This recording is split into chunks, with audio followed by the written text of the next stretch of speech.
Hey everyone, I'm Airwingmarine. Welcome back to the channel on my next Escape from Tarkov video. So this is kind of one of the last pre-wipe videos, and it's just another common question that a lot of people are talking about, asking, things like that. And it's, what map are you going to start on for wipe? So I figured I'd put a little list together, pro-con it for everybody, so you can pick the map that fits your playstyle and your goals for what you want to do when you start playing. So let's get right into it. All right, so first up, I want to talk about customs, because it is the most popular map to start off on for a couple of reasons. One, it's got all your starter tasks on it. That is where you go for many, I would bet more than half of the tasks in the game can be done on customs, or have to be done on customs, one or the other. So it's going to be really busy, which is a con. You're going to have players everywhere. You're going to have long load times, long queue times as you wait for servers and stuff for customs to start out. But going there gives you an advantage because it does open up more tasks on other maps to play on. Customs also has fantastic variety of loot. It has just about everything there. Because of the warehouse district, we call it Alamo, but the big construction area, crack house, dorms, and even Big Red and the storage area behind it, you can find just about everything you need for your early level hideout, for tasks like med items and things like that. All of that stuff is available on customs. So it is a fantastic map for starting players. It along with the Jaeger caches and making that easier to loot and find loot, it's one of the easier maps to survive, especially if you're experienced. It has lots of choices for extracts, places, good line of sight cover, so you can move around without being seen. And it's less spawn dependent for loot than other maps because it's spread out enough. Wherever you spawn, there's almost always somewhere you can go to loot. But like I said, the downside to this is going to be there's going to be a ton of players on it, and you're going to be fighting people constantly trying to get those tasks and trying to get that loot. So next up is going to be Factory, and I'm bringing this up because it's going to be a huge interest for everybody just because it's a new map. There's a scav boss on it. It's not a new map, but it's getting an expansion. So you're going to see a lot of very experienced players on that map.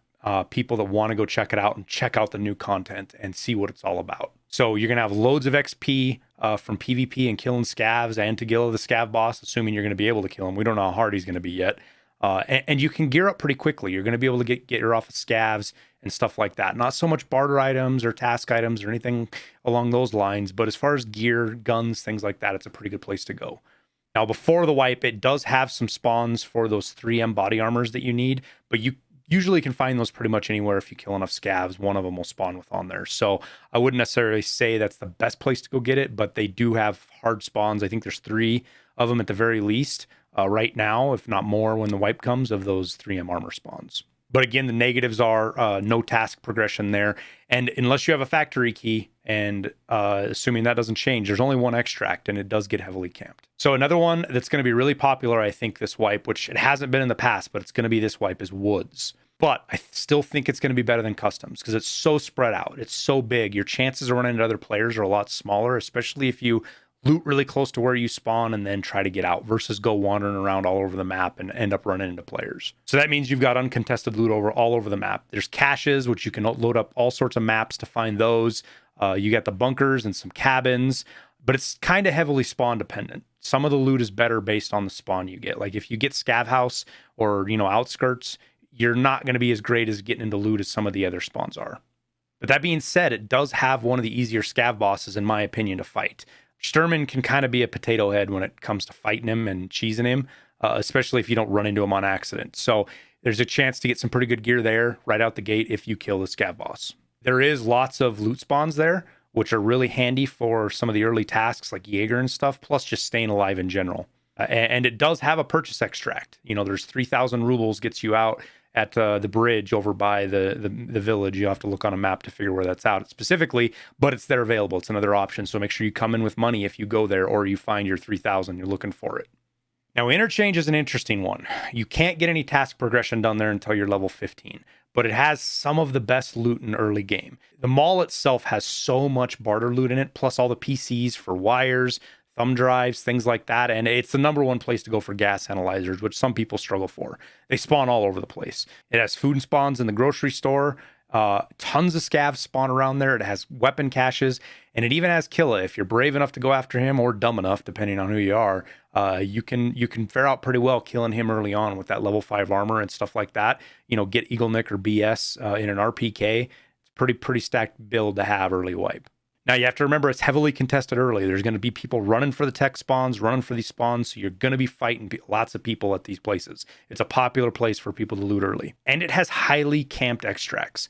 Because you really are restricted to 2 extracts, unless you take your backpack off, people tend to sit there and look for you. So you have to be very careful when you're extracting. And speaking of the backpack extract, this is one of the maps that you can extract without a backpack, which is a lot easier to do. You go in, you fill up a big rig, you get a Black Rock or an Alpha or something like that. You loot till that's full, and then you run right for the backpack extract, get out, and you survive the raid and get your loot. But again, no task progression till about level 15. So something to keep in mind. Now, Shoreline it's one of my favorite maps. I like playing it a lot, mostly because of the PvP in Resort a little bit later in Wipe, but it has a ton of loot on it, and it is spawn specific based on how you loot. If you spawn on the village side, obviously you hit up village or maybe swamp, hit the caches and the cabins out there. If you spawn on the other side by the road to customs extract, you need to hit up caches, maybe go up to radar, work your way through power or docks. Just watch out for Sanitar and get your loot that way. Because it has so many caches, it has a broad spectrum of loot. You can get armor and guns and barter items and all sorts of good stuff like that you need for the hideout and for tasks. And the other side of Shoreline is the fact that it has so many keys on it. And the keys are worth a ton early Wipe. Go over to the wiki, check out the map they have that shows you where the key spawns are. You can check these things, and many of these keys are going to sell for hundreds of thousands, if not millions of rubles early Wipe in the first weeks, and they're easy to find. Jackets, many of them have fixed spawn locations, things like that. So if you find those keys, they are not only if you get out with them, they're worthwhile to you, but if you get out found in raid, they're worth a ton to sell.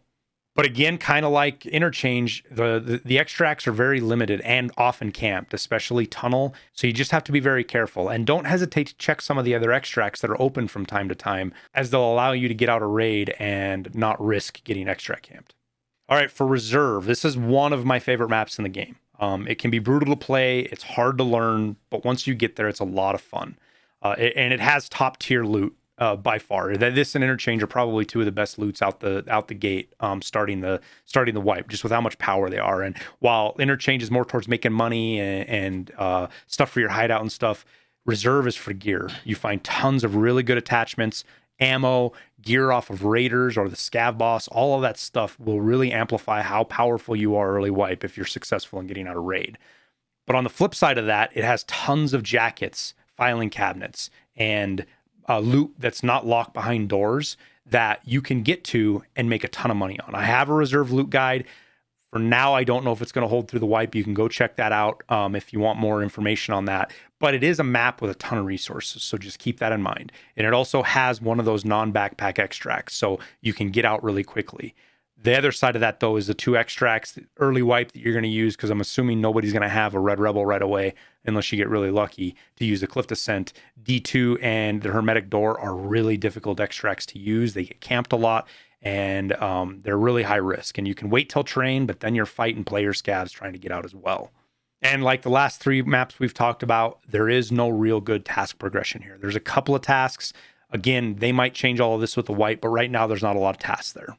Now, the last map is Labs. And I don't play this map very much. I don't like it, but it can be a gold mine for early Wipe, especially if you get lucky and get a key card off Rashala or one of the scav bosses or even a scav, and you can get in there early when there's not very many people there. It's got raiders for gear and top end loot. It's got loot all over the place in the middle of the map that you can get really good stuff. It basically has everything. You can find everything you need on that map that's worth a ton of money. Things like intel, the high-end tech spawns like vertexes and VPXs and stuff. Lab keys are there. All that stuff's available, so you have to keep that in mind if you want to go there. Just remember it's a high skill bar, and there is no task progression for going into that place right now. Now, 2 last points I want to bring up here, just kind of my thought is, and how I think about some of these maps. And I could be wrong, and maybe I'm just being whiny, but you do have to worry about hackers. They tend to really thrive on Reserve and Interchange early Wipe, just because that's where the high-end loot is. I don't play Labs, so I don't know how they are early Wipe. They might be, they might not be, but Reserve, Labs, and Interchange for me is where I feel like I run into the highest prevalence of hackers. It's not like I run into them every raid, right? Or even half my raids. But I do tend to feel like I run into the more blatant hackers, the people with instant head eyes PS from nowhere, right out of spawn kind of stuff. early wipe on those maps. So keep that in mind. I'm not saying you have to avoid them. Just understand that going in that you're risking, that's a higher risk for those maps, is that's where the hackers are at, because that's where they get more loot and get more money and things like that. And then lastly, kind of more of my 2 cents on this.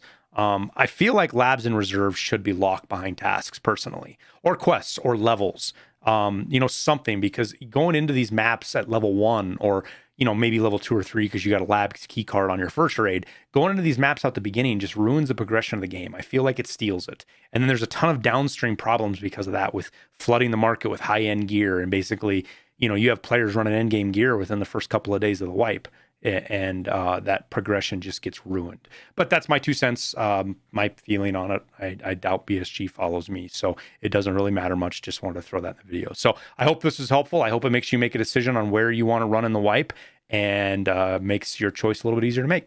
We'll see you out in Tarkov.